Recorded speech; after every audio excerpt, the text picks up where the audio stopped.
আপনার যাকে ইচ্ছা হয় কুরবানি করে দেন। এবার সবাইকে তো কুরবানি করা যাবে না। যদি আমি 1 নম্বরটাকে করি তো মানুষ বলবে ওর উপরে ময়া কম ছিল। 2 নাম্বারকে করি, মানুষ বলবে যে তাহলে 2 নাম্বারটার উপরে ময়া কম ছিল। যদি ছোটটাকে করি বলে তাহলে ছোটটার উপরে ময়া কম ছিল। বেরাদার চিন্তা ভাবনায় পড়ে গেল কি করা যায়। তখন এর মধ্যে হলো লটারির মধ্যে তো নাম আসছে। তো হযরতে আব্দুল মুত্তালিব আব্দুল্লাহকে খুব ভালোবাসতেন। আর কেন বাসবে না, চেহারাও সুন্দর ছিল। আর সেই চেহারাতে আমার আপনার নবীর নূর মোবারক চমকেছিল। জোরে বলেন সুবহানাল্লাহ। নবীর চেহারা, নবীর বাবার চেহারাতে আমার নবীর নূর চমকেছিল। বন্ধুগণ, সেই সময় আব্দুল মুত্তালিব যেন লটারি করলেন। লটারি করার পরে নাম আসছে কার? আব্দুল্লাহ। আব্দুল্লাহ ছোট্ট ছেলে, বাপ খুব ভালোবাসে। নাম এসেছে কুরবানি করতে হবে। কিন্তু আব্দুল্লাহকে কুরবানি করতে যাবে তো মক্কার মানুষেরা সবাই লিডারেরা বাধা দিচ্ছে, বংশের লোকেরা, না আব্দুল মুত্তালিব আব্দুল্লাহকে কুরবানি দিতে তোমাকে আমরা দিব না।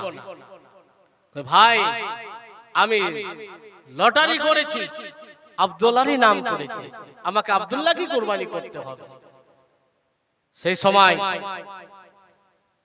সুবহানাল্লাহ একজন ভাই আমার 100 টাকা করিয়েছে, দান তুমি কবুল করো গো পাক সুবহান। সেই সময়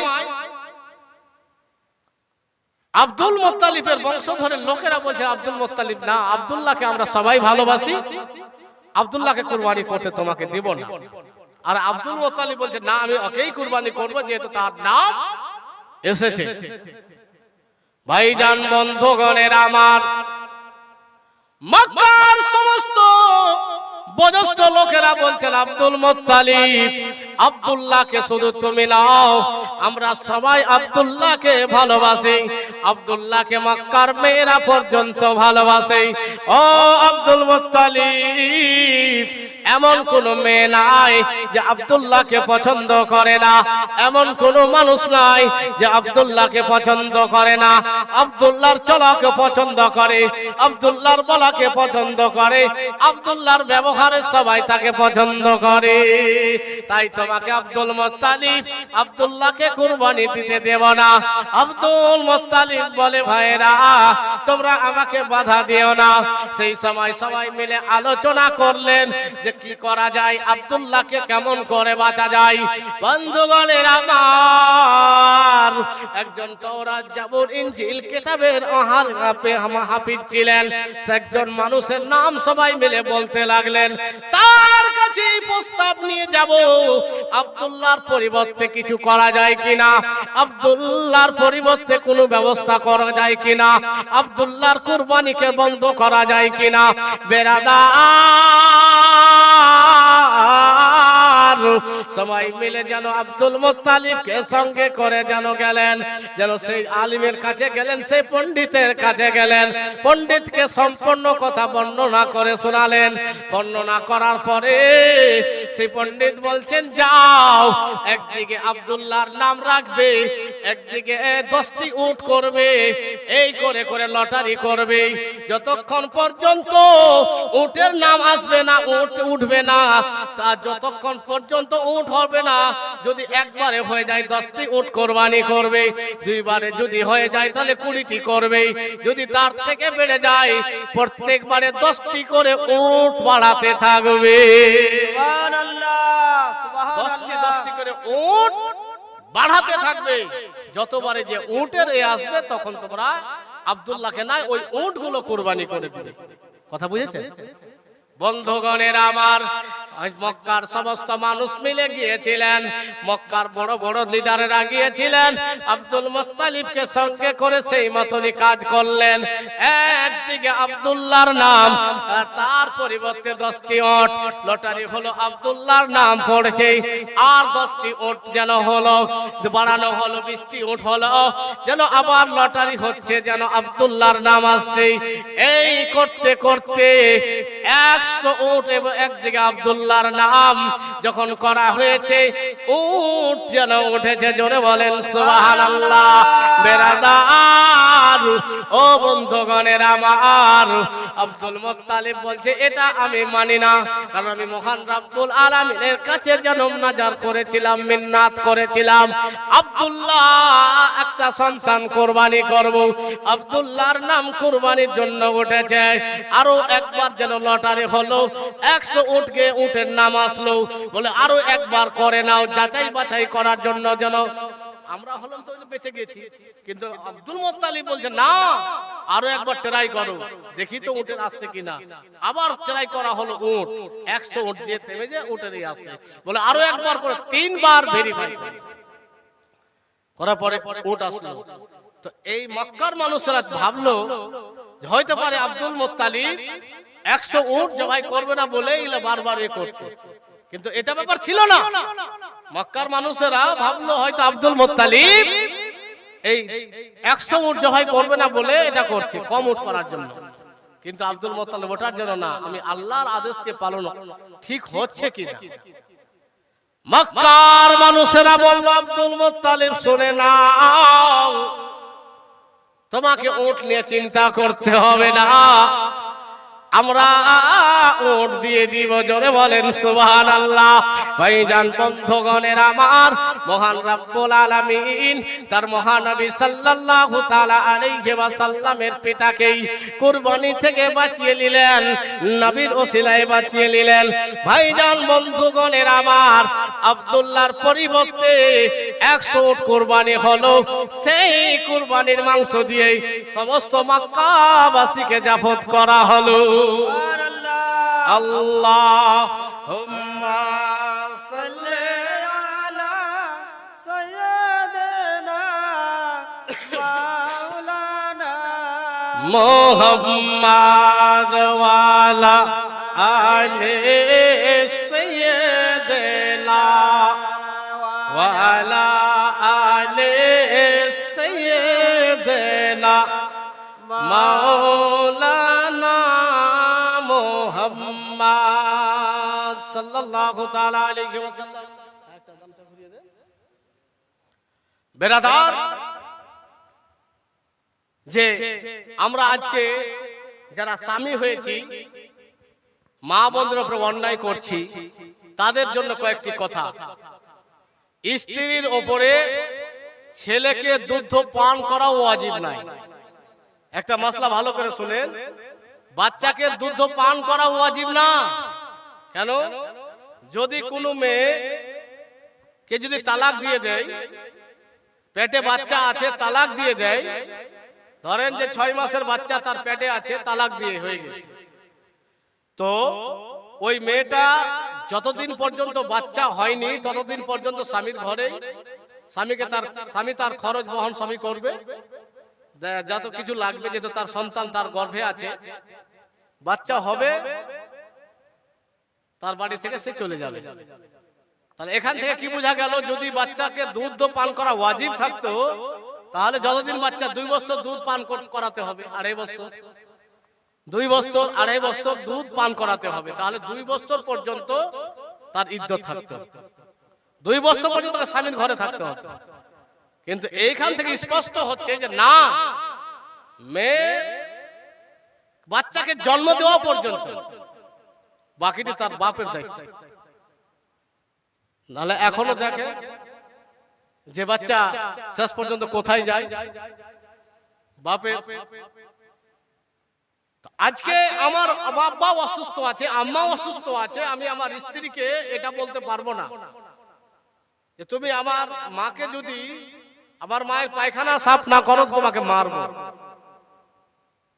আপনি বুঝিয়ে বলতে পারেন যে আমার মা মানে তোমার মা, আমার বাপ মানে তোমার বাপ। এটাও বলতে করতে পারবো না যে এই স্ত্রী রান্না বান্না করছে, আমরা যদি নুন ঝাল বেশি হয়ে যায় তো আমরা থালি চালিয়েও ফেলে দিই অনেক সময়, এগুলো খাবো, খাওয়া যাবে। ভেবে নিয়েছি যে স্ত্রীকে রান্না করতে হবে, এটাও না। স্ত্রীর খাওয়া দাওয়ার ভরণ পোষণ দায়িত্ব কার? সব স্বামী। মা বোন ভাই বাবারা কিছু মনোযোগ দিবেন। হযরত উমর ফারুক যখন রাত্রে খাবার খেতেন, কখনো খাবার খেতে বসতেন, তো হযরত উমর ফারুক আগে খাওয়ার আগে দোয়া করতেন। জোরে বলেন সুবহানাল্লাহ। খাবার কি দিয়েছে? জবের শুকনা রুটি আর খেজুর। সেই রুটি, শুকনা খেজুর আর রুটি আছে। খাবারকে নিয়ে দোয়া করছেন, আল্লাহ আমার স্ত্রী আমার জন্য বড় কষ্ট করে তৈরি করেছে, মাবুদ আমার স্ত্রীর তুমি হায়াতকে দারাজ করে দাও, আমার স্ত্রীকে তুমি কবুল করে নাও, আমার স্ত্রীর সব জীবনের গুনাহ খাতাকে মাফ করে দাও। আগে দোয়া করতেন। কেন?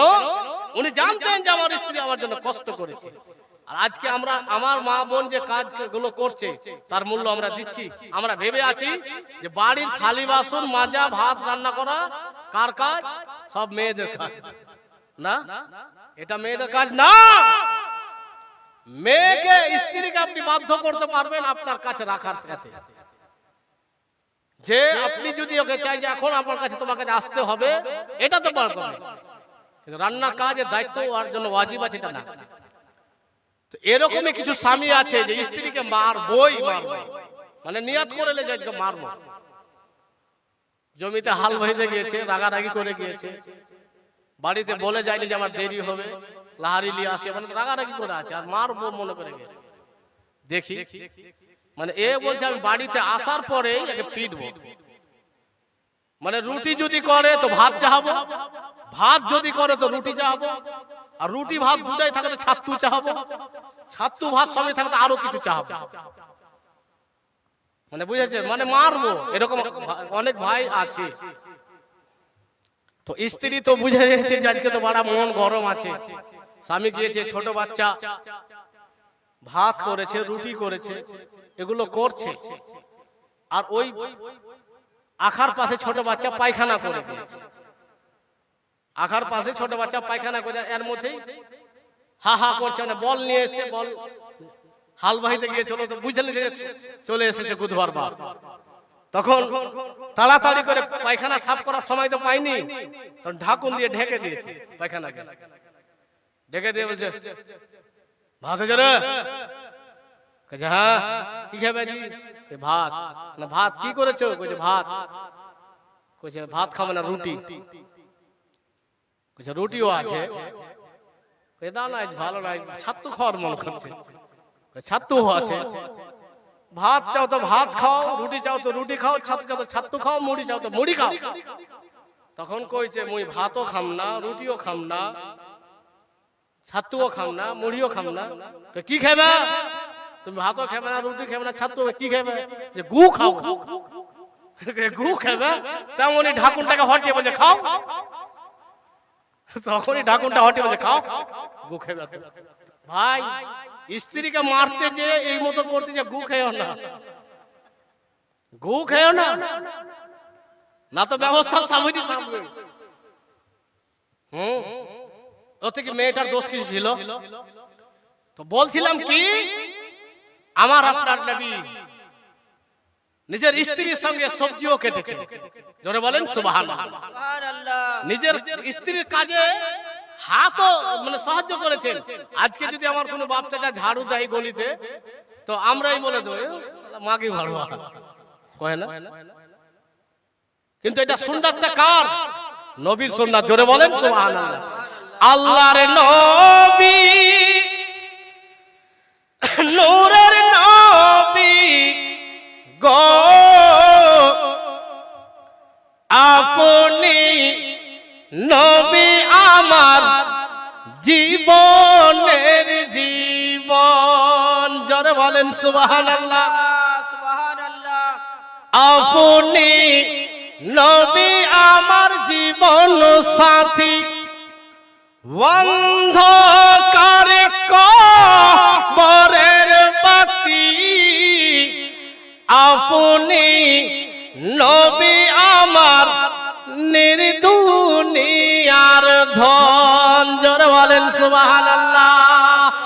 আপনি নবী আমার জীবন সাথী, অন্ধকার কবরের বাতি, আপনি নবী আমার নির্দুনিয়ার ধন রহমতুল আলামিন আপনি উম্মতের জামিন গুনাহগার উম্মতের আপনজন আল্লাহর নবী নূরের নবী গো আপনি নবী আমার নির্দুনিয়ার ধন দেখে তোমার মজেজা ভাগবতী মা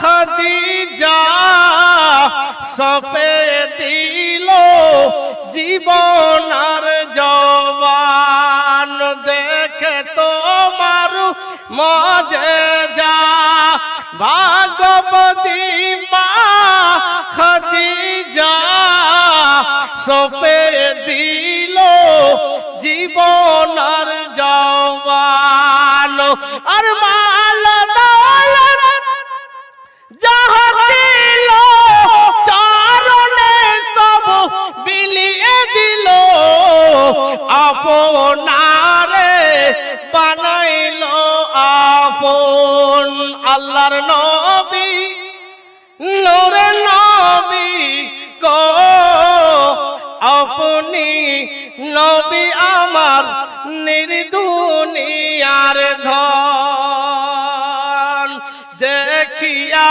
হযরত বেলাল প্রেমেতে হইল বেহাল সহিল মায়ার জালাতন দেখিয়া হযরত বেলাল প্রেমেতে হইল বেহাল সহিল মায়ার জালাতন আর দেখে তাহার প্রেম ভক্তি দিল বেলালের মুক্তি বানাইল জীবনের আপন আল্লাহর নবী নূরের নবী গো আপনি নবী আমার নির্দুনিয়ার ধন আল্লাহুম্মা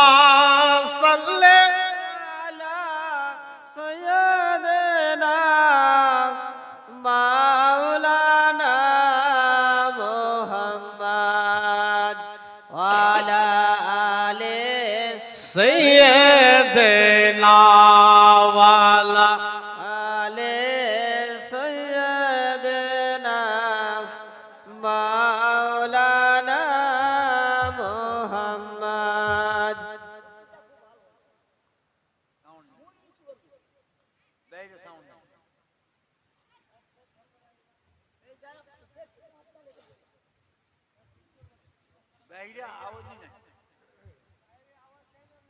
মা বোন ওই গামছাতে দিয়ে দিন হ্যাঁ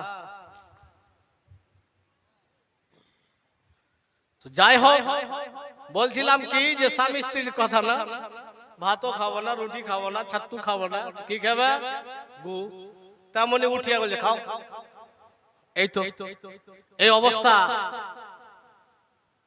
একজন মেয়ে মাকে বাপকে ভাইকে বা দাদুকে নানুকে গ্রামের আত্মীয় স্বজনের সকলের মায়া মমতাকে ত্যাগ করে একটা লোকের মুখের দিকে তাকিয়ে একটা লোকে জীবন সঙ্গী মনে করে যেটা হলো তার স্বামী সবাইকে ছেড়ে সেই তার কাছে যাচ্ছে আর সেই যদি অমানুষের মতো মানুষ অমানুষ হয় সেই মানুষটা সেই মেয়েটার জীবনে কিছু ভালো লাগবে কিছু ভালো লাগবে না তাই আমি কারোর বোনকে বিয়ে করেছি আমারও বোনকে কেউ বিয়ে করেছে আমি কারোর জামাই হয়েছি তো আমারও কেউ জামাই হবে তাই আমাকে কি করতে হবে খুব চিন্তা ভাবনা করে কথা বলতে হবে কাজ করতে হবে আমার বাড়িতে আমার ভাবি এসে যদি শান্তি না পায় তা আমার বোনটা কারোর বাড়িতে কারোর ভাবি হবে সেখানে কি শান্তি আপনি আশা করছেন আশা করছেন আজকে এরকমের সমাজে কিছু লোক আছে যে কিছু গার্জেন মানে ভুলের কারণে মানে ক্ষতিটা বেশি হচ্ছে। কেমন? ছেলের বিবাহ হলো, বিয়ে হয়ে বাইরে কাজ করতে গিয়েছে, তো কাজ করতে যখন গিয়েছে সে বছর যে কাজে কিন্তু টাকা রোজগার হয়নি,